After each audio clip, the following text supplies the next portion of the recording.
At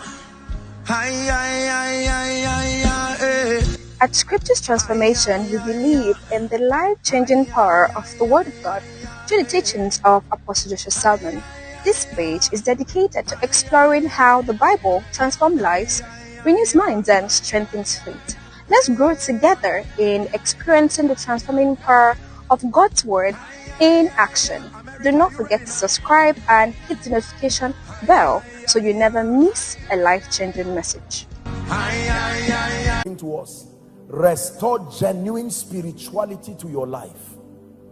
Restore genuine spirituality to your life. You want to soar, you want to be a manifestation of the glory of God. Restore genuine spirituality to your life.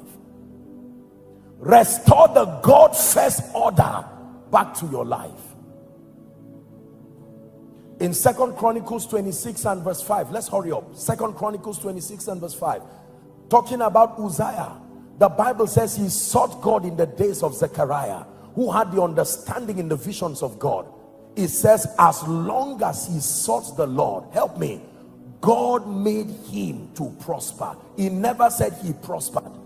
Men do not prosper by themselves. There are no self-made men in the kingdom. God is the maker, not just of the heavens and the earth. He makes men. He says, follow me and I will make you. You are made by who you follow. He says, follow me and I will make you. It's not only the heavens and the earth that he makes. He's still making men. Restore genuine spirituality. Let this be the year that you refuse to be careless with your spiritual life. Don't play church. No. God is not a magician. God is not a...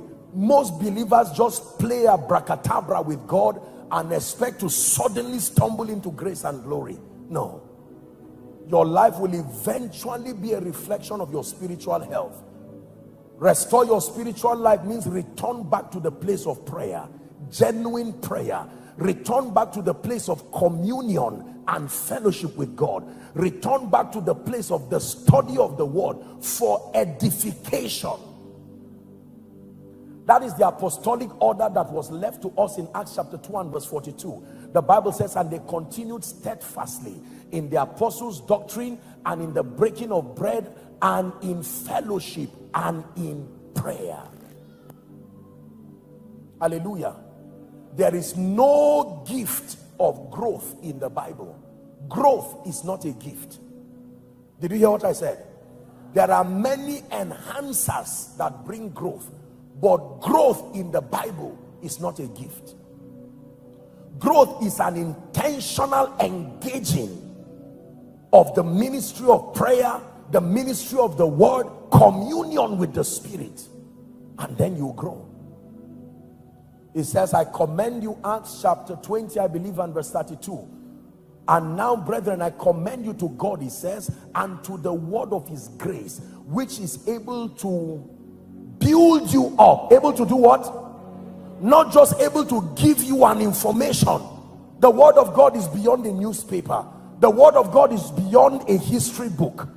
This Bible you see, ladies and gentlemen, is beyond a history book. It is able to build you up. Then it gives you after you are built up. Because an heir, for as long as he's a child, the Bible says he differeth nothing from a slave, even though he be Lord of all. Let this be the year you don't give excuses for prayerlessness. Create a systemic approach to your prayer life. When you are too busy to pray, you have signed up for defeat. When you are too busy to learn the ways of God, the ways of God precede his glory. If you do not know the ways of God, you can never encounter his glory.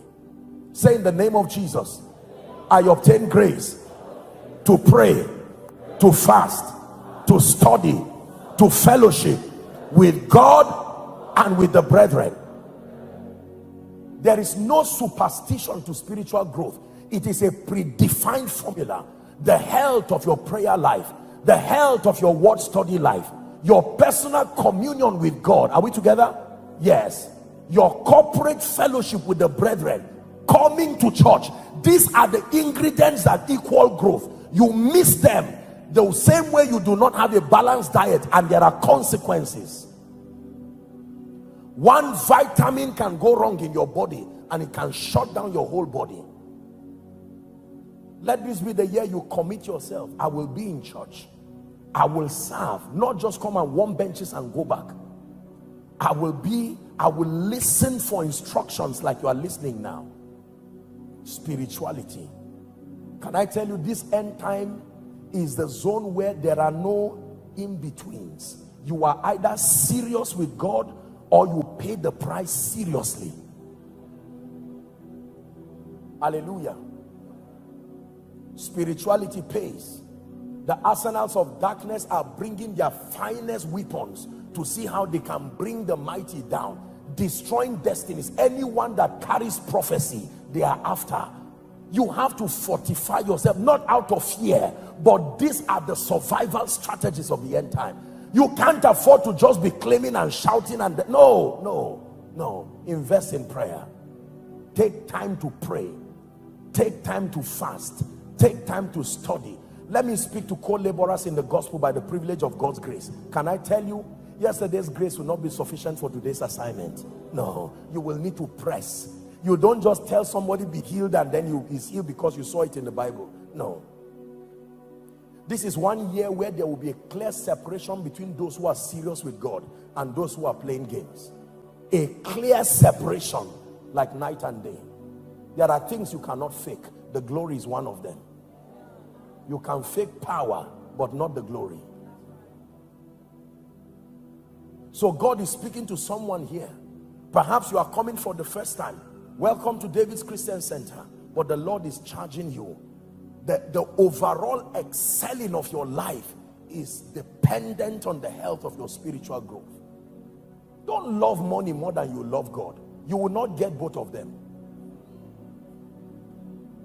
Anything that takes the place of God, God will fight it, even if he's the one that gave you. Did you hear what I said?